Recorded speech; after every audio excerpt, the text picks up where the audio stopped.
dari segala sesuatu. Orang kaya yang bodoh, katanya lagi kepada mereka, berjaga-jagalah dan waspadalah terhadap segala ketamakan.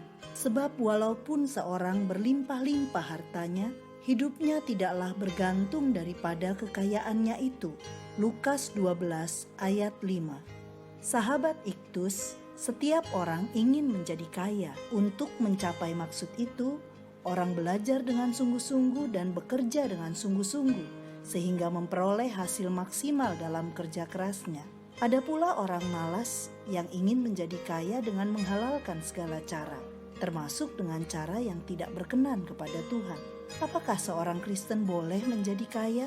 Ketika Tuhan Yesus sedang mengajar murid-muridnya, ada dari antara orang banyak yang meminta agar Yesus mengatakan kepada saudaranya untuk berbagi warisan dengannya. Ayat yang ke-13. Tetapi Tuhan Yesus tidak memenuhi permintaannya. Ayat yang ke-14. Karena Tuhan Yesus tahu bahwa masalah yang paling mendasar adalah karena orang itu dikuasai ketamakan. Istilah ini dijelaskan melalui sebuah perumpamaan tentang orang kaya yang bodoh. Ini merupakan keadaan yang ironis. Biasanya orang kaya adalah orang yang pintar, tetapi kali ini ada orang kaya yang disebut bodoh. Mengapa? Ada 3 alasan. Yang pertama, karena ia menempatkan kekayaan sebagai tujuan hidup. Ayat 16 sampai ayat 18. Orang ini telah memiliki kekayaan, yaitu tanah yang berlimpah-limpah dan lumbung untuk menyimpan hasil tanahnya. Namun ia tidak pernah merasa puas dengan apa yang dimilikinya dan ingin terus memperbesar kekayaannya. Karena kekayaan menjadi tujuan hidupnya, semua kekuatannya dikerahkan hanya untuk mencapai tujuan itu. Yang kedua, karena ia mengandalkan kekayaan untuk memperoleh kebahagiaan hidup. Ayat 19. Ia menyapa dirinya sendiri, jiwaku. Ini menunjukkan sebuah keangkuhan atau pengandalan diri. Ia ingin meyakinkan dirinya bahwa semua kekayaan yang dimilikinya dapat diandalkan untuk memberi kebahagiaan hidup. Beristirahatlah, makanlah, minumlah, dan bersenang-senanglah. Yang ketiga, karena ia tidak sadar bahwa kekayaan bersifat fana. Ayat yang ke-20. Ayat ini menyatakan tentang betapa fananya kehidupan manusia. Dalam waktu yang telah ditentukan, jiwanya diambil daripadanya dan tidak ada sedikit pun kekayaan yang dapat dibawanya. Kekayaan tidak dapat memperpanjang umurnya, juga tidak dapat menghalanginya untuk menghadapi kematian. Ayat 21 merupakan sebuah kesimpulan dari perumpamaan ini, yaitu bahwa Tuhan tidak melarang kita menjadi kaya, tetapi inilah keadaan yang Tuhan inginkan, kaya di hadapan Allah. Pertama, dengan melihat kekayaan sebagai sarana untuk mencapai sasaran, yaitu sesuatu yang bernilai kekal.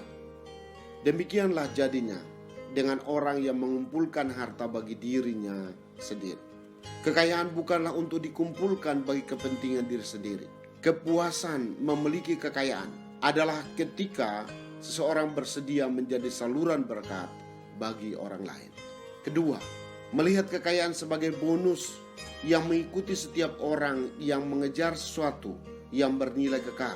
Kaya di hadapan Allah dijelaskan dalam sebuah kalimat penting di ayat 31. Tetapi carilah kerajaannya, maka semuanya itu akan ditambahkan juga kepadamu.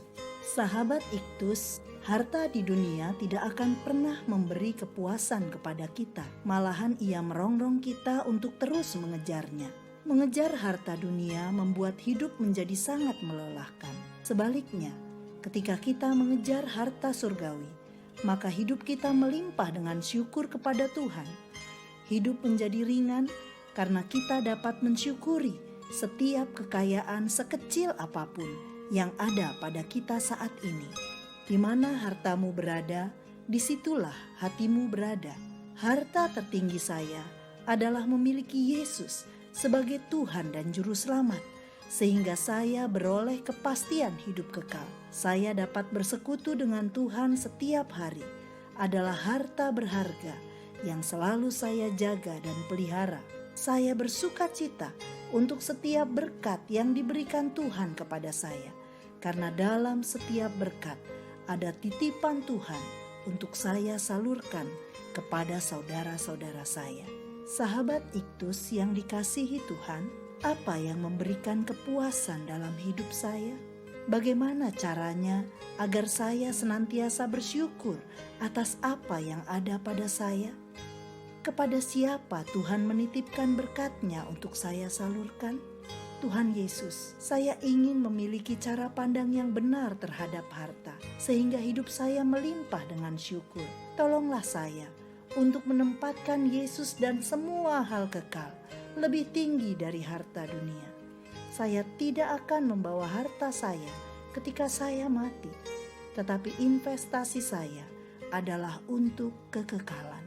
Saya ingin mengelola harta saya sebagai sarana untuk memperkenalkan kebenaran sejati kepada segala suku, kaum, dan bahasa di dunia ini.